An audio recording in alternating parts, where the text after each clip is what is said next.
les tutos qui vont bien. Bonjour les scientifiques, nous allons corriger un extrait du bac 2021, Asie, jour 1. Cet exercice s'appelle synthèse d'un biocarburant.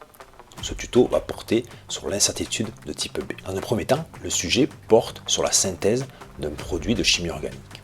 Dans un deuxième temps, on va analyser le produit formé. Pour cela, on nous indique que l'on a mesuré la masse et qu'on a obtenu M égale 72,9 plus ou moins 0,1 g et on a mesuré le volume du produit formé et on a obtenu V égale 82,0 plus ou moins 0,1 ml. La question 5 est la suivante, déterminer la valeur de la masse volumique du produit obtenu lors de la synthèse.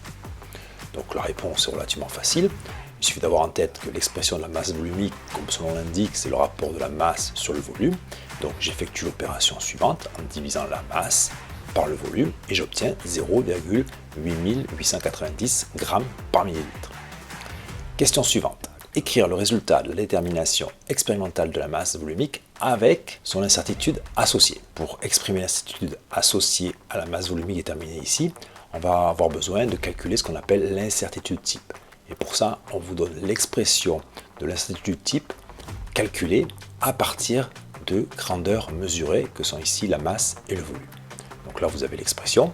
Il suffit donc d'extraire l'incertitude type sur la masse volumique de cette relation, ce qui nous donne U de ρ égale ρ racine U de M sur M le tout au carré plus U de V sur V le tout au carré.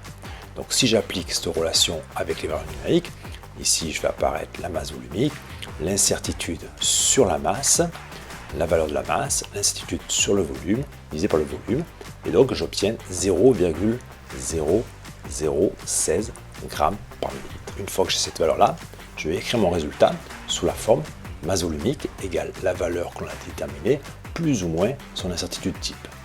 Donc je remplace mes deux valeurs. Voilà. Une fois que je suis là, je n'ai pas tout à fait fini. En effet, il faut faire attention au nombre de chiffres significatifs qu'on utilise pour écrire ce résultat-là. Et la première règle, c'est que on va utiliser qu'un seul chiffre significatif sur l'incertitude type. A priori, on va garder ici que le 1. Sauf que la deuxième règle, c'est que on arrondit toujours à l'excès la valeur de l'incertitude type. Donc ici, on doit écrire 2, mais ça aurait été aussi 2 si, à la place de 6, il y avait eu un 1. Donc je fais ceci, et une fois que j'ai écrit l'incertitude type sous la forme 0,002, je vois qu'ici, je dois faire apparaître le troisième chiffre de la virgule au niveau de la valeur de la masse volumique. Donc ici, je vais conserver uniquement le 889 et le 0, je n'ai pas besoin de l'écrire. Question 7. Comparer le résultat expérimental de la masse volumique avec la valeur de référence du produit synthétisé en utilisant le quotient ρ moins ρ de référence en valeur absolue, parce qu'on veut que ça soit positif, divisé par l'incertitude type ρ. Nous avons donc besoin d'une valeur de référence et elle est donnée à l'énoncé. Donc on nous dit que la masse volumique du produit synthétisé a pour valeur 0,880 g par millilitre. Donc je n'ai plus qu'à faire le calcul. Alors ce quotient, on appelle ça aussi le Z-score. C'est pour ça que je fais apparaître ici la lettre Z.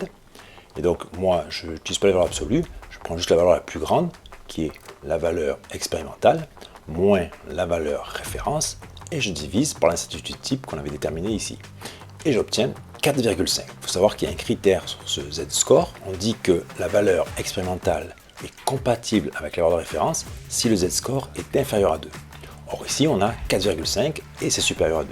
Donc conclusion, le résultat n'est pas compatible avec la valeur de référence. Je vous remercie pour votre écoute et je vous souhaite bon vent les scientifiques.